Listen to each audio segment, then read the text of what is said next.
বেসরকারি satellite television channel ওয়ানের সম্প্রচারে বাধা নেই। কর্তৃপক্ষের লিভ টু আপিল মঞ্জুর করে চ্যানেল ওয়ানের তরঙ্গ বাতিল করে 2010 সালের বিটিআরসি চিঠির কার্যকারিতা স্থগিত করেছে আপিল বিভাগ।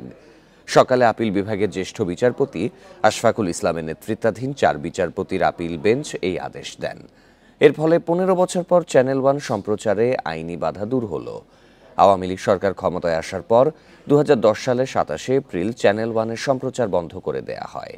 চ্যানেলের তরঙ্গ বরাদ্দ বাতিল করে নিয়ন্ত্রক সংস্থা বিটিআরসি। এ বিষয়ে চ্যানেল ওয়ান কর্তৃপক্ষ হাইকোর্টে আবেদন করলে তা খারিজ করা হয়। আমদানি করা সম্প্রচার যন্ত্রপাতি অনুমতি ছাড়া বিক্রির অভিযোগে চ্যানেলটি বন্ধ করে দেয় তৎকালীন সরকার। 2006 সালের 24 জানুয়ারি যাত্রা শুরু করে ব্যবসায়ী গিয়াসউদ্দিন আল মামুনের মালিকানাধীন ওয়ান এন্টারটেইনমেন্ট লিমিটেডের স্যাটেলাইট টেলিভিশন চ্যানেল ওয়ান।